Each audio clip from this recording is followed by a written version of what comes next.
2020년과 함께 나타난 코비드19. 우리의 일상생활에 큰 변화를 가져온 이 전무후무한 질병에 지금 전 세계는 패닉에 빠져 있습니다.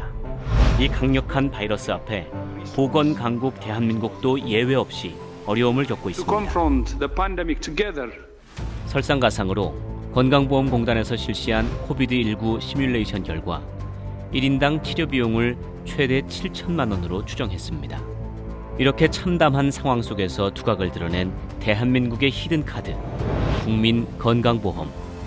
국민건강보험 덕에 대한민국에서는 코비드19 치료에 따르는 본인 부담금을 전액 면제받게 됐습니다. 그럼 코비드19 이전부터 병원의 문턱을 낮게 만들어준 국민건강보험은 어떻게 시작이 됐을까요? 그에 대한 답은 국민건강보험의 초석을 세운 청십자 의료보험조합에서 찾을 수 있습니다. 그리고 이 조합을 세운 분이 바로 한국의 슈바이처 성산 장기려 박사입니다.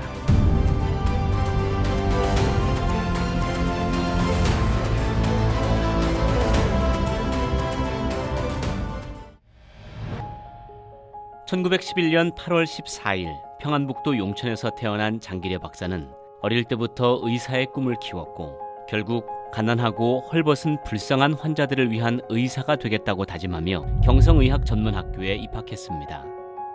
그 후 1932년 3월 경성의학전문학교를 졸업한 장기려 박사는 평양의과대학과 김일성 종합대학 교수로 재직하며 가장 많은 월급을 받는 교수가 됐습니다.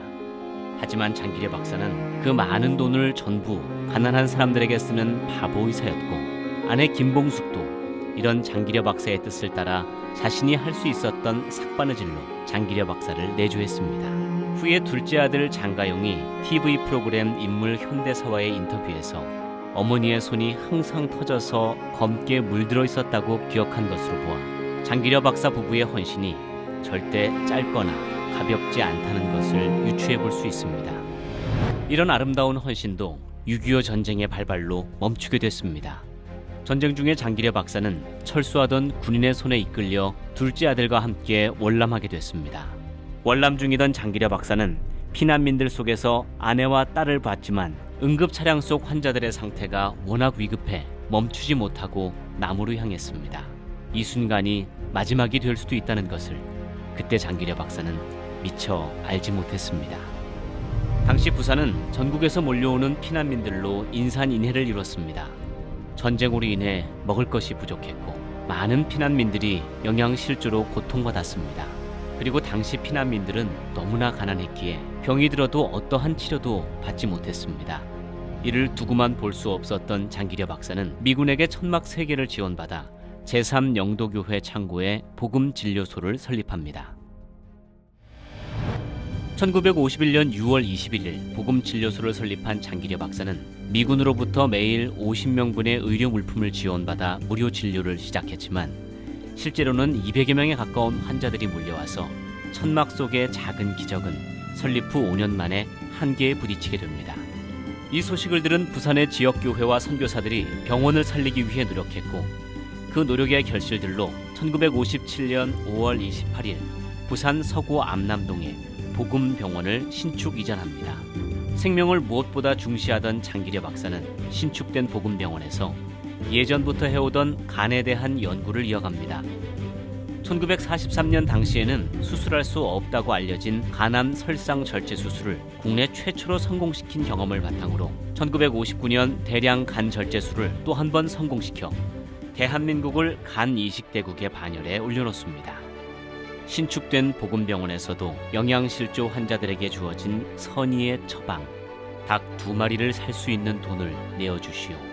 이 처방은 장기려 박사가 여전히 환자밖에 모르던 바보 의사였음을 알게 합니다. 이렇게 장기려 박사는 물심양면으로 환자들을 돌봤지만 병원의 문턱은 크게 낮아지지 않았습니다. 그리고 아직도 치료를 위해 사채까지 쓰는 서민들이 여전히 많았습니다. 자신의 노력에도 상황이 크게 개선되지 않자 장기려 박사는 대한민국 의료 체계의 근본적 해결을 고민했고 1968년 동료들과 함께 한국 최초의 자영자 의료보험조합인 청십자 의료보험조합을 발족합니다. 출발은 순탄하지 않았습니다. 당시 조합의 월 회비는 60원, 그때 담배값이 100원이었던 걸 감안하면 매우 적은 비용입니다. 물론 이렇게 값싼 월회비를 받아서 청십자 의료보험 조합의 적자를 면할 수는 없었지만 다행스럽게도 보건병원의 원조를 받아 조합의 운영을 이어갈 수 있었습니다. 어려운 상황 속에서도 오직 환자만 생각하는 우직한 바보 의사 장기려 박사의 뚝심이 통한 걸까요? 조합이 발족된 지 6년이 지나는 시점에 이르러서는 드디어 적자를 면하게 됩니다. 그리고 더 나아가 국가의 지원을 받게 되면서 1977년 직장인과 공무원 그리고 교직원에게도 의료보험의 적용이 확장됐습니다. 1988년 의료보험의 대상이 농어촌까지 늘어났고 이듬해인 1989년 7월 1일 드디어 전 국민 의료보험 시대가 열리게 됩니다. 청십자 의료보험조합은 모든 자료와 가입자를 정부에 위탁하고 조합의 주요 운영진들이 건강보험공단에 참여하면서 정부의 의료보험이 정착할 수 있도록 도와주었습니다. 전 국민 의료보험 시대가 열렸음에도 불구하고 실직자와 독거노인들은 의료보험 비용을 낼 수 없었습니다. 이들을 위해 장기려 박사는 다시 청십자 사회복지회를 창설합니다. 이렇게 의료보험의 빛을 볼 수 없던 사람들을 위해 발벗고 나선 장기려 박사는 1979년 아시아의 노벨상으로 불리는 막사 이사이상의 사회봉사부문상을 수상하게 됩니다. 이때 장기려 박사는 의사가 걸어야 할 당연한 길을 걸어온 것뿐인데 상을 준다니 부끄러움이 앞섭니다. 라는 겸손한 소감을 남기며 상금 전액을 가난한 환자들을 위해 사용합니다. 이렇게 평생 남을 위해 살아온 바보 의사 장기려는 1995년 12월 25일 그리워하던 가족들을 묘비에서나마 만나게 됩니다.